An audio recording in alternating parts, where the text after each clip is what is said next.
Hello दोस्तों, तो स्वागत है आपका उत्तराखंड कोच की क्लासेस में। कैसे हैं आप सभी लोग? आई होप सब बढ़िया होंगे।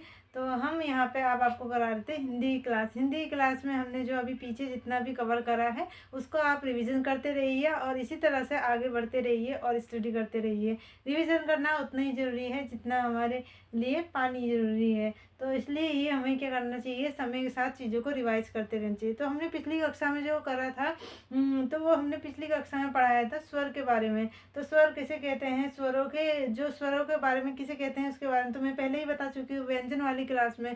सॉरी, वर्णमाला में मैंने स्वर तथा व्यंजन दोनों को ही दिखाया था। लेकिन जो पिछली क्लास थी उसमें आपको स्वर के प्रकार यानी कि किस किस तरह के स्वरों को बांटा गया है। तो एक बार क्या करते हैं, रिवीजन कर लेते हैं, फिर बढ़ते हैं अपने नेक्स्ट टॉपिक व्यंजन की ओर। वर्णमाला जो मैंने आपको ओवरऑल बताई थी उसमें ही हमने स्वरों और व्यंजनों के प्रकारों के बारे में करेंगे, क्योंकि जैसे हमने वर्णमाला पढ़ी है उसके अकॉर्डिंग हम आराम से कर लेंगे। तो व्यंजन में जो है हमें यहाँ पे बहुत ज़्यादा ही सफलता, मतलब क्या आती है, सफलता कहिए, बहुत ही ज़्यादा आसानी मिलेगी। आसानी कैसे मिलेगी? क्योंकि मैंने जैसे ही वर्णमाला पढ़ाई थी सेम व्यंजन का डिफाइन भी उसी तरीके से ही होता है। स्वरों का प्रकार मैं पिछली कक्षा में आपको बता चुकी हूँ, तो आप उसे देखते रहिए। तो चलते हैं अपने नेक्स्ट टॉपिक की ओर। एक बार रिवीजन कर लेते हैं। तो हमारा जो रिवीजन का जो अभी टॉपिक जो हमारी क्लास चल रही है वो किसकी क्लास चल रही है? वो हमारी क्लास है हिंदी। तो हिंदी की क्लास है ये आपकी, हिंदी की क्लासेस है। तो हिंदी क्लासेस में हम यहाँ पे पढ़ रहे हैं किसको?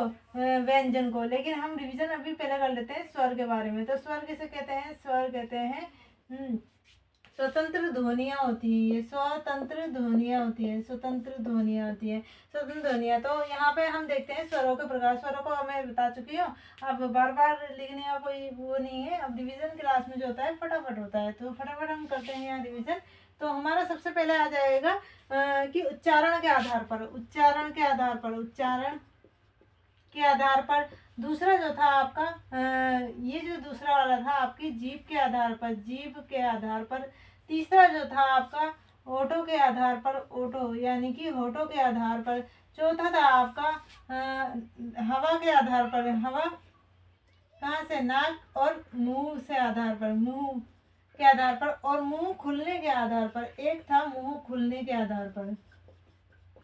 तो फटाफट देखते हैं हम इनको। तो ये जो उच्चारण के आधार पे थे, उच्चारण के आधार पे हम स्वर, उच्चारण का मतलब होता है जैसे कि उसका उच्चारण कितने टाइम तक किया जाता है। उच्चारण मतलब होता है जब हम उनसे बोलते हैं तो बोलते समय हमें कितना टाइम लगता है। तो हमें जो सबसे कम टाइम लगता है उन्हें हमने कहा था हास्य स्वर। जो सबसे कम टाइम लगता है वो कहते हैं हास्य स्वर, जिसे हम कहते हैं छोटा भी बोलते हैं। जैसे छोटा, छोटी ई और छोटा ओ। तो हम इन्हें जब छोटा की फॉर्म में नहीं बोलते, जब हम बोलते हैं वर्णमाला में तो उसे अ ई उ इस तरीके से बोलते हैं। तो हस्त स्वर बोले थे। दूसरे जो थे हमारे वो कौन से स्वर थे? वो उसमें जो आते हैं आपके संयुक्त आ जाते हैं, मतलब वो जो होते हैं ना संधि स्वर होते हैं। जिसमें क्या होता है, संधि स्वरों में दो प्रकार के होते हैं, एक आपके उसमें दीर्घ आ जाते हैं और दूसरे जो आते हैं वो होते हैं संयुक्त। और जो इसी में होते हैं वो होते हैं तीसरा पार्ट है संधि स्वर। एक होगा हमारा हास्य स्वर, दूसरा होगा संधि स्वर और तीसरा होगा हमारा प्लुस स्वर। तो हस्त स्वर में क्या आ गया था? छोटे वाले आ गए थे। संयुक्त स्वर में जो संधि स्वर में जो आए थे जिनसे मिलकर बना होता है, दो स्वरों के मेल से जो स्वर बनता है उसे कहते हैं। तो दीर्घ स्वर भी हमारे मेल से ही बने, क्योंकि हम छोटे आ को मिलाते हैं तो बड़ा आ बनता है, यानी कि आ को मिलाया जाता है तो आ बनता है। इसी तरह से हमको दीर्घ स्वर में रख देते हैं। और संयुक्त स्वर क्या होंगे? संयुक्त स्वर वो होंगे जो दूसरे स्वरों के मेल से बने होते हैं। जैसा ए हो गया आपका, ए जो होता है वो ई और ऊ के मेल से बना हुआ होता है। ओ हो गया। तो ये सारे क्या होते हैं? संयुक्त स्वर होते हैं। इसके अलावा जो प्लस स्वर होते हैं वो छुपे हुए होते हैं। तो एक बार देख लेते हैं यहाँ पर, फटाफट लिखूंगी। हस्त स्वर को ऐसे लिख देती हूँ। और यहाँ पे संधि स्वर हो गया आपका, संधि स्वर हो गया। और यहाँ पे लिख देती हूँ प्लुत स्वर। तो ये आपके दो प्रकार के थे, एक था आपका दीर्घ और एक था आपका संयुक्त। तो जो एक हमारा जो हस्व होता था, हस्व में क्या था हमारा? छोटा ई और उ आ गया था। और यहाँ पे क्या आ गया था? बड़ा आ, बड़ी ई और बड़ा उ आ गया था। और जो बचे हुए हैं ए ओ और औ, ये किस में आ जाते हैं, संयुक्त में आते हैं। जबकि जो प्लुत होते हैं उसमें क्या आता है, श्वास लंब आता है और आपका ओम आता है। इसको ऐसे लिखते हैं, ऐसे लिखते हैं, तो ओम आता है। ये हो गया। अब आपके जीभ के आधार पर होती है, जीभ के आधार पर कुछ स्वर होते हैं। मतलब जीभ के जो होते हैं 3 भाग होते हैं। एक होता है अग्र, और बीच में आपका जो एक जीभ का भाग होता है, और एक होता है कंठ। तो एक होता है तालव्य, तालव्य कहते हैं उसे, बीच वाले भाग को। और एक होता है जीभ का अग्र भाग और ये। तो हम इसे 3 प्रकार से डिवाइड करते हैं। एक होता है आपका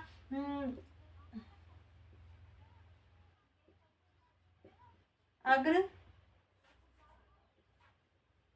मध्य,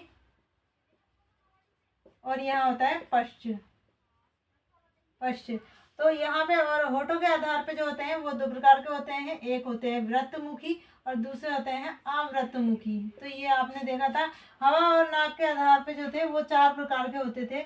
सॉरी, हवा और नाक के आधार पर जो होते थे, एक तो मुंह से हवा निकलती है, और एक क्या होती है, उस समय बोलते समय मुंह तथा नाक दोनों से हवा निकलती है। मुंह तथा नाक दोनों से हवा निकलती थी। यहाँ पर आपके मुंह खुलने के आधार पर 4 प्रकार के थे। जिसमें क्या था, एक जो होता था पूरा मुंह खुलता था उसे कहते थे विवित, जहां पर पूरा मुंह खुलता था। एक था अर्ध विवित, अर्ध विवित, विवृत। यहाँ पे था आपका अर्ध संवृत, अर्ध संवृत, संवृत यानी कि बंद होना, आधा बंद होना, और इसे कहते हैं संवृत, संवृति के आधार पर है। तो ये हो गया हमारे स्वरों का वर्गीकरण। तो जीभ के आधार पर अगर हम करेंगे तो हमारे जीभ में सबसे ज्यादा बीच में कौन सा वर्ड आ जाता है, आ आता है। सॉरी, यहाँ पे आता है आ। जीभ के आधार पर जो आता है आ जाता है। और आपकी जो ई ओ है और बड़ा ओ है वो किस में आता है, अग्र में आता है। बाकी बचे हुए इसमें आ जाते हैं। तो ये हो गया आपका कैपिटल आ, और ए, आई, ओ और औ। आप सोच रहे होंगे मैंने यहाँ अंक और आहा क्यों नहीं लिख रही हूँ। अंक और आहा जो क्या होता है कि अंक और आहा जो है वो क्या है, अयोग्यवाद शब्द है। इसके अलावा अगर हम एक शब्द और आता है हमारा स्वरों में, वो आता है जो आगत स्वर होते हैं। आगत स्वर क्या होते हैं, किसी दूसरी भाषा से लाए हुए स्वर होते हैं। तो आपका जो ये चंद्र बिंदु मतलब इस टाइप का जो स्वर आता है जिसे डॉक्टर में लिखा जाता है, तो ये स्वर जो होता है ये भी आपका इसी में आता है। इसी तरह से व्रतमुखी में आपका आ जाएगा ऊ, छोटा ऊ, और यहाँ पर आपका आ जाएगा बड़ा ऊ, ओ, और यहाँ पे ओ। ये हो जाएगा आपका व्रतमुखी में। और इसके अलावा जो आपका एक आता है वही वाला आपका हो जाएगा, ये भी इसी तरीके से है। बाकी यहाँ पे आ हो गया, और कैपिटल आ हो गया, ई हो गया, कैपिटल ई हो गया, और इसके अलावा आपका ए हो गया, ए हो गया।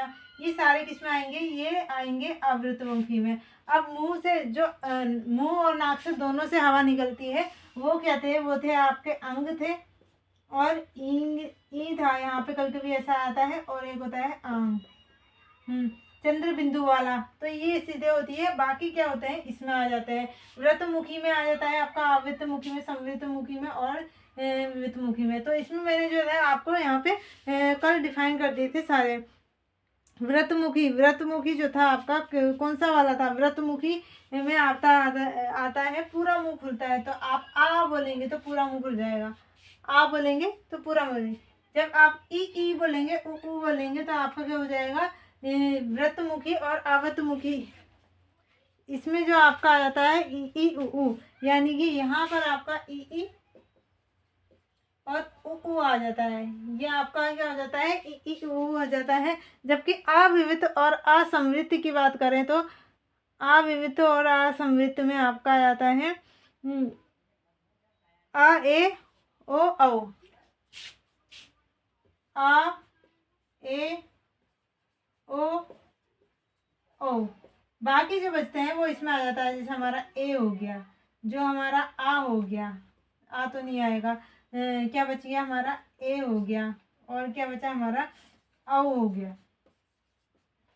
तो ये सारे इसमें आ जाते थे। तो ये था हमारा जो हमने कल पढ़ा था, कल की क्लास में करा था रिवीजन, उसके बारे में। अब चलते हैं आगे की ओर। अब हमारा क्या होगा, व्यंजन होगा। तो ये था। अब ये जो आपका आ जाता है ना, जो बचे हुए जो होते हैं, ये आया आपका, ये आया, और यहाँ पर ही आपका जो इनको छोड़ के यहाँ पे क्या आता है, एक आ जाता है आपका ओ। इसी तरह से आप औ को कहीं ना कहीं से भी आते हैं, इन्हें कहते हैं आगत स्वर कहते हैं। आगत स्वर भी कहते हैं, आगत मतलब दूसरी जो किसी भाषा से लेकर स्वरों को रखा जाता है। जैसे ये क्या है, अंग्रेजी शब्द से लेके आए हैं अ को कहाँ से ले आए हैं, अंग्रेजी शब्द से, सॉरी अंग्रेजी जो शब्द था मतलब अंग्रेजी जो भाषा है उसमें से जो डॉक्टर होता है ना, ये वर्ण कहाँ से आया है, ये आया है अंग्रेजी से। इसी तरह से हमारे कुछ फारसी होते हैं जिन्हें ला के रखा गया है, कुछ संस्कृत के हैं। तो जैसे हमारा आह था, आह क्या है, संस्कृत शब्द है, यानी कि वो क्या है, तत्सम है। इसी तरह से हमारा जो ऋषि ऋषि है, ये जो ऋषि ऋषि है ये भी क्या है, तत्सम वर्ण है, तत्सम तत्सम तत्सम, यानी कि संस्कृत से लाए हैं। और एक हमारा हो गया यहाँ पर आह, आ है, ये भी तत्सम है, तत्सम आप देखेंगे इसे क्या है जाता है, तत्सम यूज किया जाता है यहाँ पर, आ से आ खाली इस टाइप का। तो आ खाली अब चलते हैं अपने टॉपिक की ओर। अब हमारा टॉपिक क्या है, व्यंजन है। तो हम देखते हैं व्यंजन को। व्यंजन को मैं पहले ही फर्स्ट क्लास जब हमारी वर्णमाला की क्लास हुई थी तो हमने वहाँ पे लगभग व्यंजन को कवर कर ही दिया था। तो एक बार उसे अच्छे से कवर कर लेते हैं। बाकी मैंने जब वर्णमाला बता दी थी तभी हमने उसमें व्यंजन को अच्छे से देख लिया था। तो यहाँ पे व्यंजन के बारे में देखते हैं। हमारा टॉपिक क्या है, व्यंजन। व्यंजन व्यंजन। तो व्यंजन जो है, व्यंजन किसे कहते हैं, व्यंजन एक तो व्यंजन उसे कहते हैं जो खाने वाले जो होती है डिशेज होती हैं उन्हें भी व्यंजन ही कहते हैं।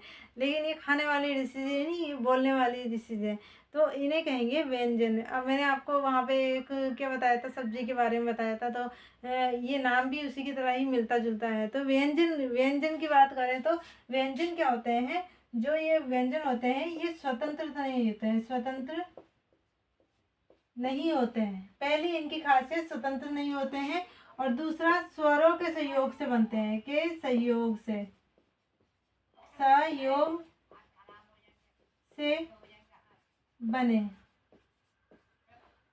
अब मैंने व्यंजन को वहाँ पर लिख तो दिया था, इतने सारे व्यंजन मैंने लिखे थे जो आपके कितने होते हैं, 39 व्यंजन थे हमारी जो वर्णमाला में है, 39 व्यंजन, उनको सबको मैंने वहाँ लिख दिया। अब मैं यहाँ दोबारा से तो नहीं लिखूंगी। तो यहाँ पे क्या कर रहे हैं, हम प्रकार पढ़ रहे हैं। तो प्रकार पढ़े हैं तो प्रकार की तरह से पढ़ते हैं।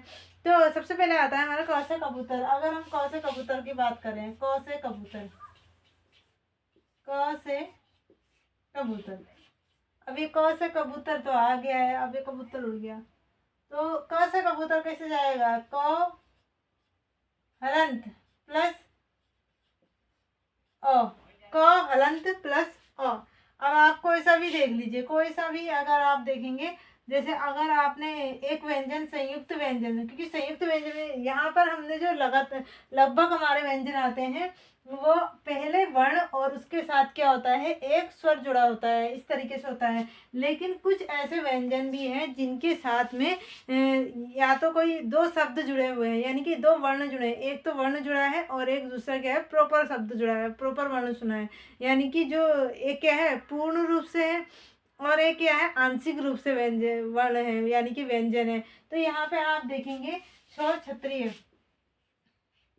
छ छ क्षत्रिय, छ क्षत्रिय की बात करेंगे तो छ क्षत्रिय किस किस से मिलकर बना है,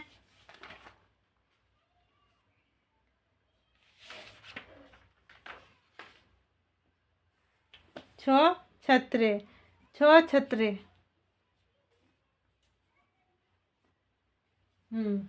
छ क्षत्रिय की बात करें तो देखें आप यहाँ पे छ है, यहाँ पर है छ क्षत्रिय है। तो यहाँ पर जो है ये आंशिक व्यंजन है, आंशिक व्यंजन है। और यहाँ पर एक पूर्ण व्यंजन है, यानी कि यहाँ पर क्या आ रहे हैं, दो व्यंजन आ रहे हैं, दो व्यंजन आ रहे हैं, इसलिए इसे क्या कहते हैं, संयुक्त व्यंजन कहते हैं।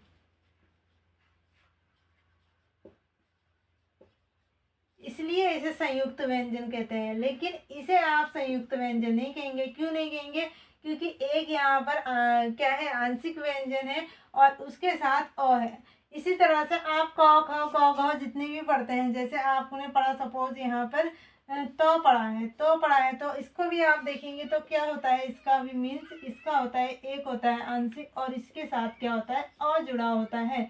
इसी तरह से आप द देखिए, सपोज आप कोई सा भी वर्ड उठा लीजिए संयुक्त को छोड़कर। संयुक्त मैंने आपको बताए थे 4 होते हैं। एक संयुक्त व्यंजनों में हमारे जो संयुक्त होते हैं वो क्या थे, एक तो मैंने ये लिख दिया है। इसके बाद हमारा क्या होता है, ग से ज्ञानी हो गया, और त से त्रिशूल हो गया, और यहाँ पर श्री से श्री हो गया।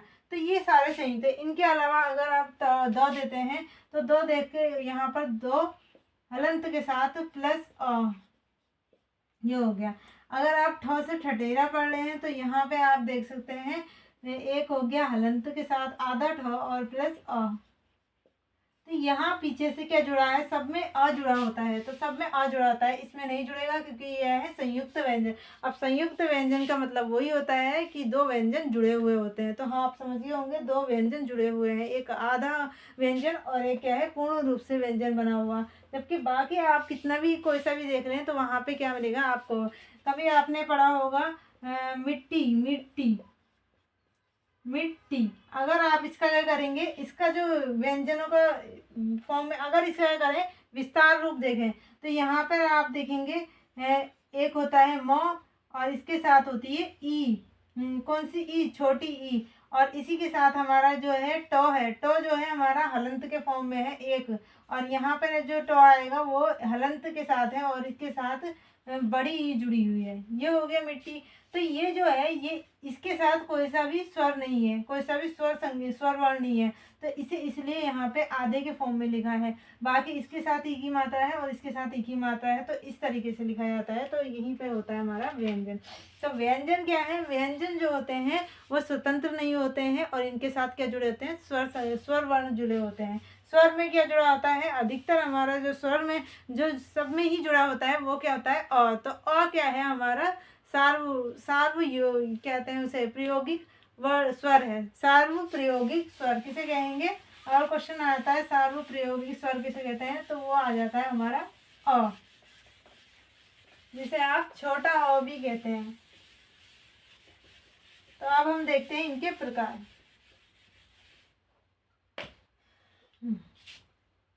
प्रकार,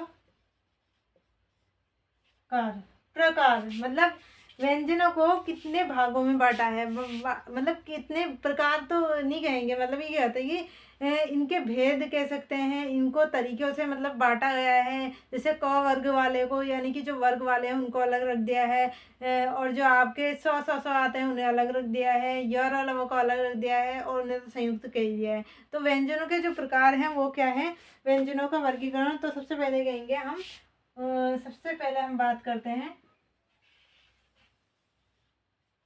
इसको ऐसे देख लेते हैं। तो सबसे पहले बात करेंगे हम ऊष्म व्यंजन। ऊष्म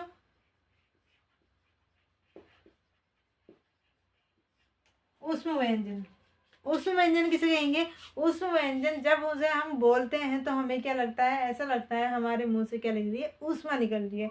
और गर्मी जैसे क्या आती है वहाँ ऊष्मा क्या मीन्स क्या होता है, गर्मी होती है, यानी कि गर्माहट होती है। तो ऊष्मा की जो मतलब क्या होती है उपस्थिति हमें महसूस होती है, तो उन व्यंजनों को कहते हैं बोलते हुए वो व्यंजन जिनको बोलते हुए ऊष्मा की उपस्थिति, यानी कि ऊष्मा की पता चलता है कि हाँ ऊष्मा निकल रही है, ऊष्मा का आदान प्रदान हो रहा है, तो उसे कहेंगे ऊष्म व्यंजन। तो यहाँ पर जो ऊष्म व्यंजन है वो कौन कौन से हैं, उनको मैंने आपको पहले बता दिया था। तो ऊष्म व्यंजन में आपके आ जाते हैं 4। ऊष्म व्यंजन में आपके आ जाते हैं स,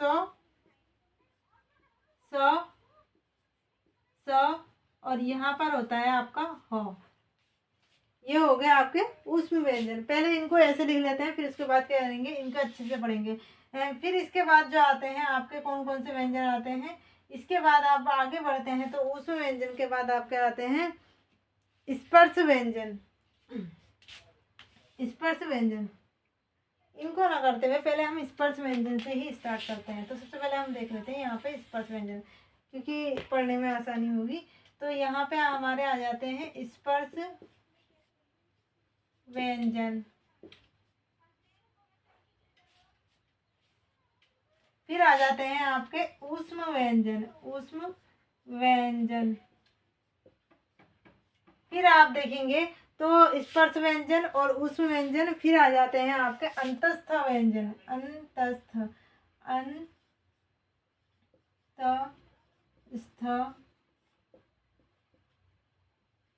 व्यंजन, क्या लिख देती हूँ इनको, व या जन, अंतस्थ व्यंजन कहते हैं इन्हें, अंतस्थ व्यंजन। अंतस्थ व्यंजन। और फिर इसके बाद आते हैं अंतस्थ व्यंजन, अंतस्थ व्यंजन आ गए। फिर इसके बाद आते हैं संयुक्त व्यंजन, संयुक्त व्यंजन, संयुक्त व्यंजन।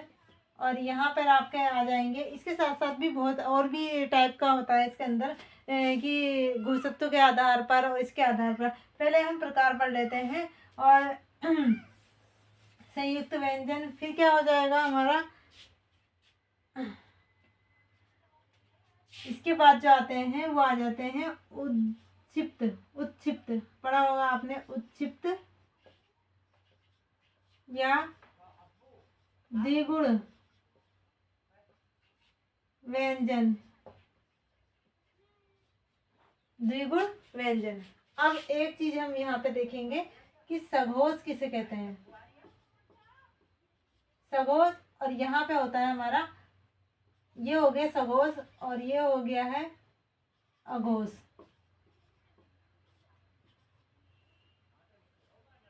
बोलते हुए, बोलते हुए वर्णों में कंपन, कंपन। तो कंपन महसूस होती है बोलते हुए, कि हाँ वो क्या करते हैं, कंपन, यानी कि कंपन क्या होती है, वाइब्रेशन होती है ना, वाइब्रेशन। तो ऐसा लगता है वाइब्रेट कर रहा है, यानी कि वाइब्रेशन हो रही है उनको बोलते हुए। तो बोलते हुए कंपन महसूस होती है, और कंपन महसूस नहीं होती है ध्वनि कंपन, ध्वनि कंपन महसूस नहीं होती है, ध्वनि कंपन महसूस नहीं होती, महसूस क्या होती है, नहीं होती है। तो कंपन महसूस होती है बोलते हुए सघोष में, और इसमें कहते हैं नहीं होती है। और एक होते हैं आपके अल्प प्राण, अल्प प्राण, और एक होता है आपका महाप्राण।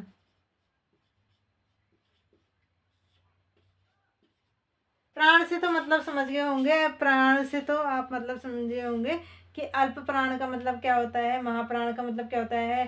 प्राण मतलब क्या होती है, प्राण आपके जो क्या होती है उसे, आत्मा जो कहेंगे, ताकत, ताकत जो बॉडी में जो ताकत है, यानी कि जो एनर्जी लगती है, जो प्राण होते हैं हमारे, जो प्राण होते हैं, तो कितनी ज़्यादा ताकत किस में लग रही है, तो उसे कहेंगे प्राण। तो अल्प प्राण और महाप्राण इसकी बात करेंगे।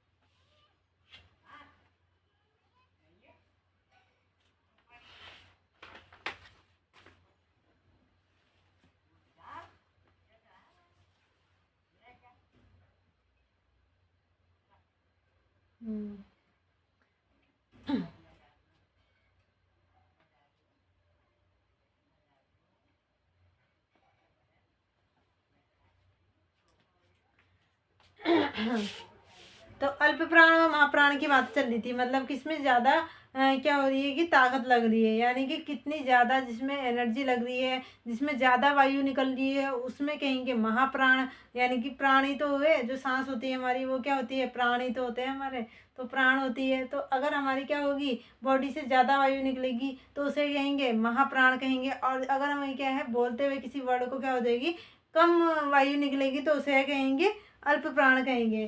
तो कम वायु यहाँ पर कहते हैं, कम वायु, कम वायु। और यहाँ पे अधिक वायु, अधिक वायु, अधिक वायु, अधिक वायु।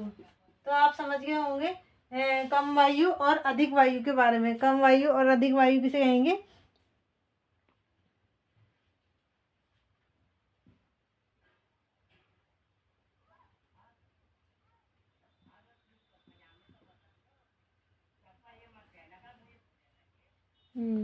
तो कम वायु और अधिक वायु की बात आ गई, ये हो गया अधिक वायु और कम वायु की बात हो गई।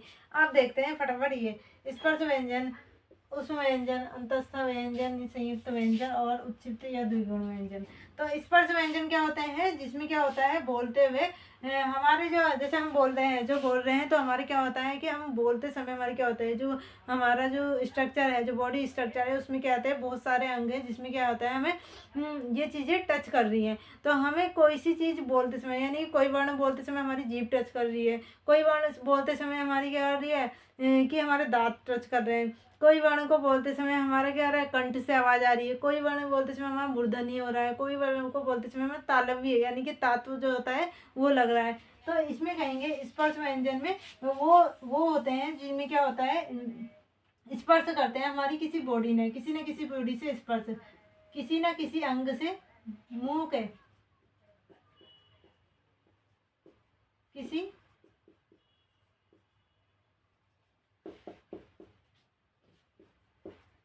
भाग से कहती हूँ, अंग से नहीं भाग से, क्योंकि अंगल हो गया, भाग से स्पर्श।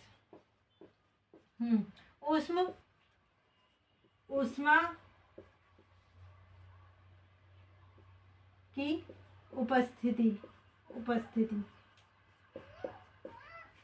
अंतस्था इनमें भी क्या होता है अंदर छिपे हुए होते हैं, यानी कि इसमें असंयुक्त यानी कि मिले हुए होते हैं। तो यहाँ पे हम देखेंगे क वर्ग, क वर्ग, क वर्ग,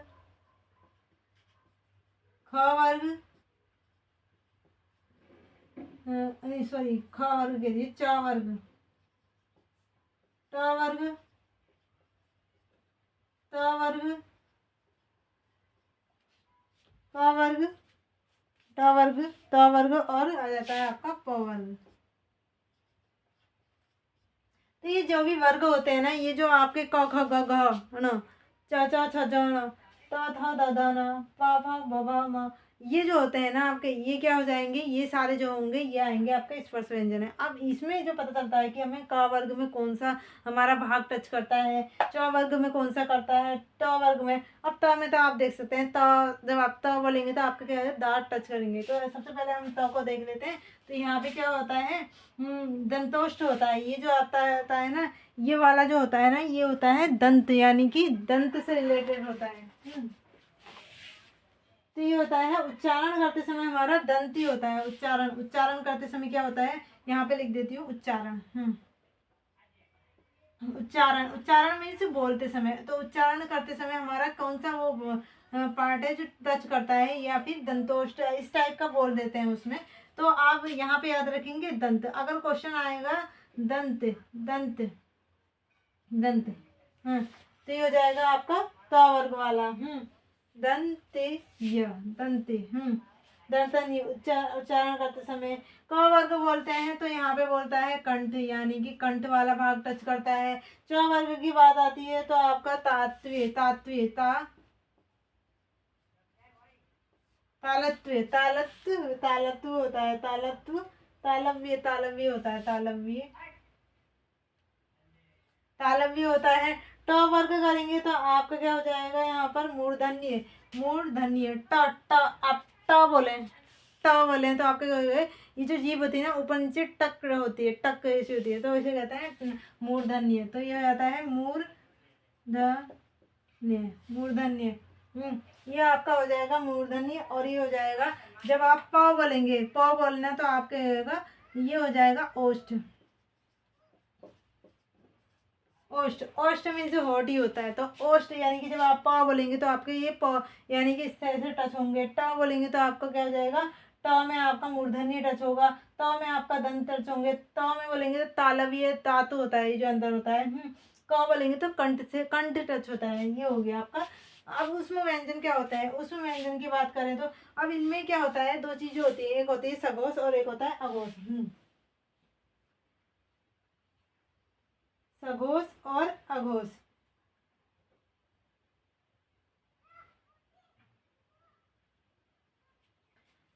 है। और इसमें आप जो आगे देख लेते हैं, पहले हम क्या देख लेते हैं, यहाँ पर देख लेते हैं आपका उष्म व्यंजन।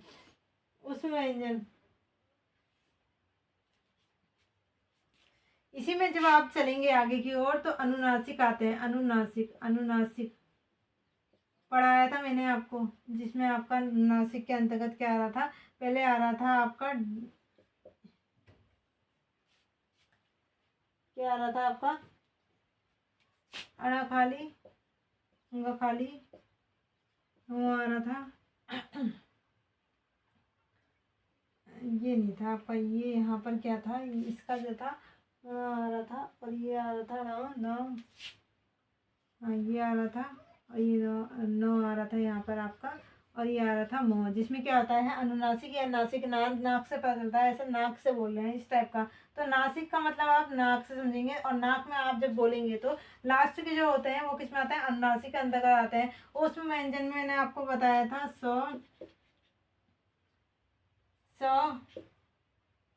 और एक आता है सो, और ये आ गया हो। उसमें व्यंजन होते हैं अंतरस्थ हो जाते हैं, य, र, ल और वो हो जाते हैं। संयुक्त व्यंजन मैंने आपको बताया था छ, त, य और श्री, ये हो गए। अब उच्चिप्त और द्विगुण में क्या बताया था मैंने आपको, ये बताया था ये डो डो डो, ये तो ड था, ड तो यहाँ आ जाता है आपका ये इस टाइप में, और ये क्या होते हैं डो डो। ये दोनों कहाँ से आए थे, ये आप जब यहाँ पर वर्ग पढ़ेंगे ना, जब आप ये वाला वर्ग पढ़ेंगे ट ठ ड ढ, ट वाला वर्ग पढ़ेंगे तो वहां पे आपको इस टाइप के दिखेंगे, लेकिन उनके नीचे क्या होगा, बिंदु नहीं होगा। तो ये इसी से निकले हैं, मतलब ये उच्चिप्त छिपे हुए व्यंजन होते हैं। तो ये हो गए उच्चिप्त व्यंजन। अब इनके बारे में थोड़ा अच्छे से पढ़ते हैं। क वर्ग, च वर्ग, ट वर्ग और त वर्ग और प वर्ग, इनको इनके बाद में करेंगे।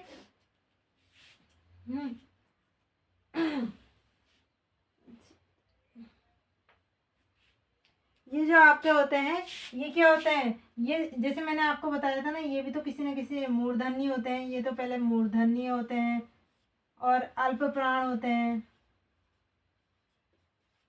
और क्या होते हैं, सघोष होते हैं। मूर्धन्य, अल्प प्राण और सघोष होते हैं। अल्प प्राण, अल्प प्राण, ये जो होता है आपका, ये अल्प प्राण होता है, और जबकि ये क्या होता है, ये महाप्राण होता है। ये महाप्राण होता है और ये अल्प प्राण होता है, इस तरीके से होता है। अब ये आ जाता है आपका। अब संयुक्त व्यंजन की बात करें तो इसमें क्या होता है, संयुक्त व्यंजन की बात करें तो संयुक्त व्यंजन में यहाँ आपका मैंने आपको बताया था क्षत्रिय क्या था, क प्लस सौ, तो वाले क्या था, तो प्लस रो, गौ का क्या था, जो प्लस गौ, और ऋषि वाले का क्या बताया था मैंने, शो प्लस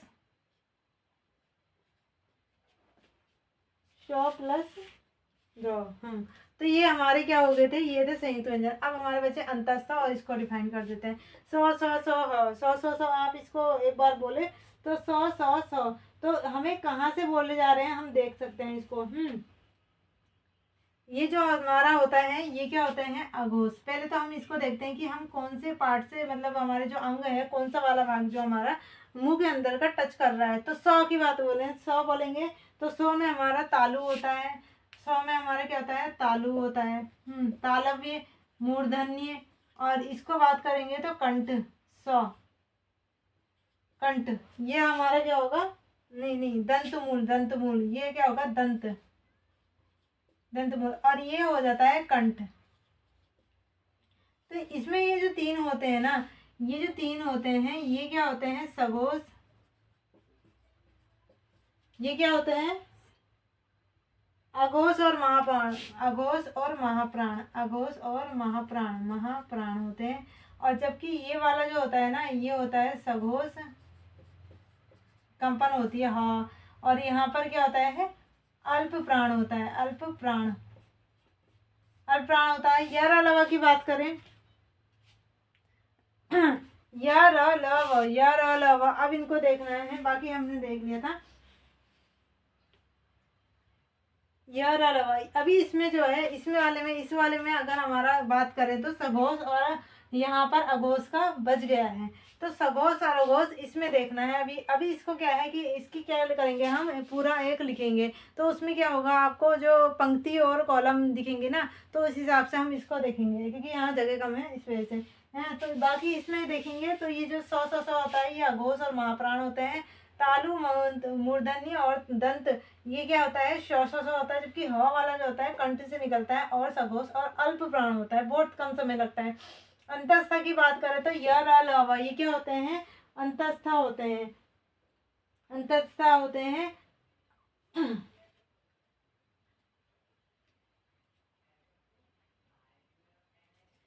अंतस्था होते हैं, और ये कहाँ से बोला जाता है, य र ल व।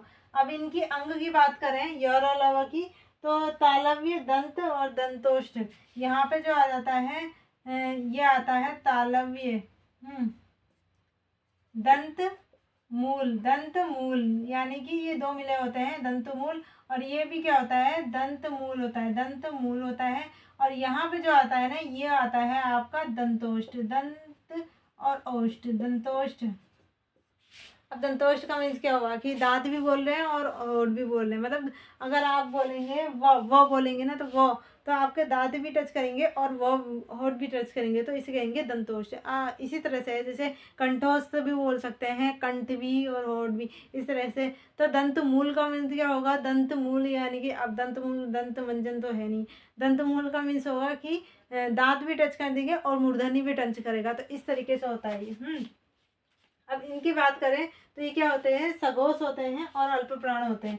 ये जितने भी होते हैं ना ये वाले, तो ये वाले क्या होते हैं, सघोष होते हैं, एक तो सघोष हो जाएंगे और अल्प प्राण हो जाएंगे, सघोष हो जाएंगे, अल्प प्राण हो जाएंगे। तो ये था इनका स्ट्रक्चर।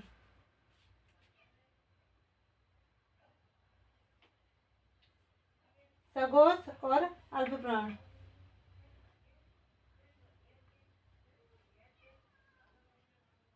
सघोष और अघोष। तो इतना आई होप आपको समझ में आया होगा। तो हम देख लेते हैं, पहले हमें पता चलता कि सघोष किसे कहते हैं, अघोष किसे कहते हैं, अल्पप्राण महाप्राण। जिसे कम वायु निकलती है उसे अल्पप्राण, और जिसमें ज़्यादा वायु निकलती है उसे महाप्राण कहेंगे। सघोष कहेंगे बोलते हुए कंपन होती है, ध्वनि उत्पन्न, ध्वनि में कंपन होगी, और स्वघोष अघोष में कहेंगे जिसमें उत्पन्न नहीं होगी। ये हो गया हमारा स्पर्श व्यंजन। हमारे जो प्रकार हैं वो कितने हैं, ये हमारे प्रकार हैं, कितने हो गए ये प्रकार, फर्स्ट, सेकंड, थर्ड, फोर्थ और 5, यानी कि 5 प्रकार से, 5 तरह से इनको बांटा गया है, 5 तरीके से इनको बांटा गया है, जिसमें हमारे कितने हैं, ये जो टोटल है वो है 39। तो 39 है ये टोटल, और ये कितने हैं, 5 प्रकार से बांटे गए हैं। 39 में आप 25 यहाँ से मिल जाते हैं, और 4 यहाँ से मिल जाते हैं, यहाँ पर 4 मिल जाते हैं, यहाँ 4 मिल जाते हैं, और यहाँ पर 2 मिल जाते हैं। तो काउंट कर सकते हैं, तो ये पता चल जाएगा आपको, 4 4 दूनी 8, 4 के 12, 12 और 2 कितना हो जाता है, 12 और 2 हो जाता है 14, 14 और ये आपका 25 हो गया, 14 और 25 कितना हो जाएगा, 39 हो गया, ये 39 हो गया ओवरऑल। तो कितने होते हैं व्यंजन, व्यंजनों की संख्या जो होती है वो संख्या कितनी होती है, वो होती है आपकी 39, 39 इनकी संख्या होती है। अब इनके प्रकार अलग अलग से बढ़ते हैं। स्पर्श व्यंजन उन्हें कहेंगे जो क वर्ग से प वर्ग के बीच के आते हैं, उन्हें कहते हैं स्पर्श व्यंजन। उष्म व्यंजन किन्हें कहते हैं, जो स और ह होता है उसे कहते हैं उष्म, क्योंकि उसमें क्या निकलती है, उष्मा निकलती है। अंतस्थ व्यंजन वो होते हैं जो य र ल व, ये अंतस्थ व्यंजन कहलाते हैं। संयुक्त व्यंजन कहलाते हैं जो 2 व्यंजनों से मिलकर बने होते हैं, संयुक्त व्यंजन कहलाते हैं, और ये होते हैं 4, छ त्र और ग। श ये हो गया, श्री जो है आपका अलग से आता है, ये श्री जो है आप यूज करते हैं, लेकिन ये आपको वहां पर नहीं मिलेगा, ये वहां पर आपको देखने को नहीं मिलेगा। और क्षिप्त या द्विगुण व्यंजन किसे कहेंगे, जो इनमें ही छुपे थे, इनमें ही छुपे थे, तो इन्हें कहते हैं द्विगुण या फिर उच्छिप्त। उच्छिप्त छिपना, संयुक्त मिलना, अंतस्था उसके अंतस्था अलग से है ये। और उष्म व्यंजन क्या होता है, उष्म व्यंजन होता है उष्मा निकलना, स्पर्श यानी कि टच करना। हो गया, अब ये इतना हो गया। अब हम देखते हैं इसको, इसको हमने नहीं देखा सघोष और इसके बारे में, ये क्या बात हुई, इसका हमने नहीं देखा था, अब हमने यहाँ पे बात कर ली। तो इसको क्या है, इसका जो वर्ग है तो इसको अलग अलग से डिफाइन करा है, मतलब अब इसी में क्या होते हैं, कुछ होते हैं अनुनासिक। अनुनासिक क्या होते हैं, जो लास्ट के ये वर्ग वाले में होते हैं, इन्हीं के कहते हैं अनुनासिक कहते हैं, क्योंकि इनको बोलते समय क्या होती है, नाक से आवाज जैसी आती है, तो ना यानी कि नाक से वायु निकलती है, तो इसे कहेंगे अनुनासिक। ये जो ऊष्म व्यंजन थे इसमें जो स्टार्टिंग के तीन होते हैं वो अघोष और महाप्राण, यानी कि ज़्यादा इसमें क्या होती है, कंपन नहीं होती है लेकिन वायु ज़्यादा निकलती है। और ह में क्या होती है, एकदम से बोल देते हैं तो अल्प प्राण हो गया, और सघोष हुआ क्योंकि इसमें कंपन हो रही है ह करके। यार अलावा क्या होते हैं, सघोष और अल्प प्राण होते हैं। और यहाँ पर आपका जो होता है अल्प प्राण और सघोष होते हैं उच्छिष्ट व्यंजन। उच्छिष्ट व्यंजन।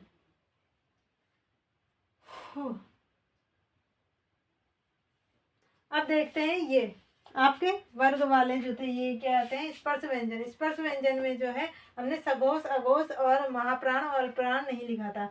ये वाले क्या होते हैं ना, छ, त्र, ज्ञ, इसको कहते हैं, ये भी अल्प प्राण ही होते हैं, अल्प प्राण होते हैं, ये अल्प प्राण होते हैं, अल्प प्राण होते हैं। और ये क्या होते हैं, अघोष होते हैं, छ, त्र, ज्ञ, अघोष, अघोष नहीं, ये होते हैं महाप्राण, महाप्राण होते हैं, ये महाप्राण होते हैं और अघोष होते हैं, इनका इसी भाषा है। अब यहाँ पर देखेंगे तो हमारा जो होगा स्पर्श व्यंजन। स्पर्श व्यंजन में क्या है बात,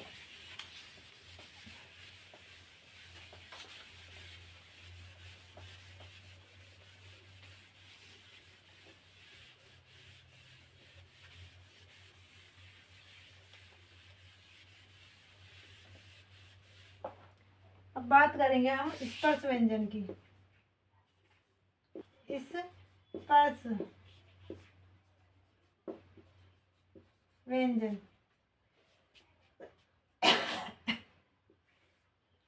स्पर्श व्यंजन क्या थे, क वर्ग था पहले, क वर्ग, क वर्ग, ख वर्ग, तो हम ये लिख देते हैं क, ख, ग, घ, ङ, च, छ, ज, झ, ण, ट, ठ, ड डलिया था, ये ड ढक्कन था, और यहाँ पे ण हो जाता है, अंग।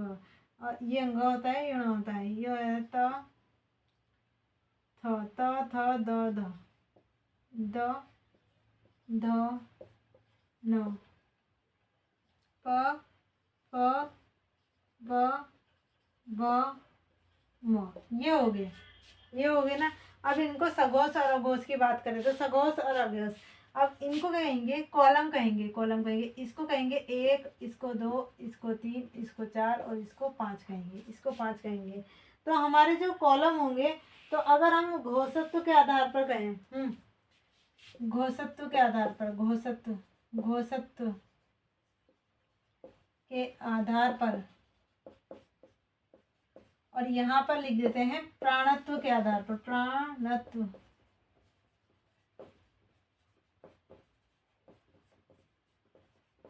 आधार पर। तो हमारे जो दो तरह से होते हैं, एक होता है हमारा क्या होता है, एक होता है हमारा सघोष और एक होता है अघोष। और यहाँ पर हम प्राणत्व के आधार पर कहें तो यहाँ पर हमारा हो जाएगा, एक हो जाएगा अल्प प्राण, अल्प प्राण, और यहाँ पर हो जाएगा महाप्राण, महाप्राण। ये महाप्राण, महाप्राण में ज़्यादा वायु निकलेगी, और अल्प प्राण में क्या होगी, बोलते समय कम वायु की, मतलब ये क्या होता है, कम एनर्जी, कम प्राण निकलेंगे। वायु मतलब क्या होता है, ऑक्सीजन होती है, और ऑक्सीजन से हम जी रहे हैं तो प्राण ही हुए, तो अल्प प्राण हुए। और अल्प प्राण यानी कि कम निकली वायु, तो उसे कहेंगे अल्प प्राण, और जिनमें ज़्यादा वायु यूज होती है उन्हें कहते हैं महाप्राण कहते हैं। घोषत्व यानी कि कंपन, इसमें क्या होगी, कंपन होगी, इनमें कंपन नहीं होगी, तो ये हो गई ध्वनि बोलते समय। तो अब हम देखते हैं यहाँ पे अल्प प्राण और महाप्राण, मैंने इसको कहते हैं कॉलम के फॉर्म में डिवाइड कर दिया है। तो हमारा जो होगा, ये होगा 1, और ये होगा 2, ये होगा 3, ये होगा 4, और ये होगा 5, इस टाइप से होता है। तो घोषत्व के आधार पे जो होते हैं, जो सघोष होते हैं वो आ जाते हैं तीसरा, चौथा और ये पांचवा। तो हमारे जो ये होते हैं, ये वाले जो वर्ण, ये वाला जो होता है, ये क्या होता है, सघोष होता है। जबकि ये वाला जो होता है, ये क्या होता है, अघोष होता है, अघोष, अघोष। तो हम क्या कह सकते हैं कि अघोष जो है वो क्या है, 1 2 है, 1 2 क्या है हमारा, अघोष है, 1 और 2, 1 और 2। यानी कि हम यहाँ पे डायरेक्ट लिखेंगे, इतना तो ही लिखेंगे। यहाँ पर हम क्या लिखेंगे, शॉर्ट में लिखेंगे 1 और 2, तभी तो हमने यहाँ पे लिखा है नंबर। और यहाँ पे क्या लिखेंगे 3 4 5, 3 4 5। तो हम वहाँ पे जब देखते हैं वर्णमाला में हम अपने, तो वर्णमाला में तीसरे कॉलम में, चौथे कॉलम में, पांचवें कॉलम में कौन से शब्द वर्ण आते हैं, तो यहाँ पे हम देख लेते हैं। अघोष में जो होगा 3 4 5 वाले वर्ण आएंगे, और सघोष में 1 और 2 वाले वर्ण आएंगे। अब बात करते हैं अल्प प्राण और महाप्राण की। तो अल्प प्राण में हमारा 135, 135। तो 135 हमारा कहाँ गया, 1 3, यानी कि हमारा जो विषम विषम अल्प प्राण से आप याद कर सकते हैं, विषम वाला जो होगा वो अल्प प्राण में होगा, और जो सम वाला है वो महाप्राण में। तो यहाँ हम देख सकते हैं विषम विषम विषम, और यहाँ पे होता है सम। तो बस इस तरीके से याद कर लीजिए फटाफट। तो यहाँ पे हमारा जो विषम आएगा वो आएगा 1 3 और 5 आ गया। यहाँ पर जो आएगा हमारा 4 और 2 और यहाँ पे 4, तो ये हो जाएगा हमारा महाप्राण। तो इस तरीके से हम क्या होगा, घोषत्व के आधार पर और प्राणत्व के आधार पर देख लेंगे। हमने जो वाले देखे थे उसमें आपको घोषत्व और प्राणत्व बता दिया था, जिसमें हमारा ह और जो हमारा ह वाला था वो सौ से अलग था। तो इनमें जो होता है अल्प प्राण और महाप्राण में वहाँ पे डिफाइन कर दिया था आपको। द्विगुण या उच्छिप्त जो होते हैं उनके बारे में मैंने आपको बताया था, वो किस तरीके से होते हैं। जो आपका जो ढ होता है वो होता है महाप्राण, बाकी जो जितने वो जो दूसरा वाला होता है ढ, वो क्या होता है, अल्प प्राण होता है। तो इस तरीके से मैंने आपको वहाँ पे डिफाइन कर दिया था। तो ये हो गया था हमारी आज की क्लास। तो ये एक बार देख लेते हैं और फिर क्या करेंगे, कल इसका अगली क्लास में इसको एक बार रिवीजन कर लेंगे और फिर चलेंगे अगले टॉपिक की ओर। तो कैसी लगी आपको क्लास, आप कमेंट में बता सकते हैं। बाकी मिलते हैं अगली क्लास में।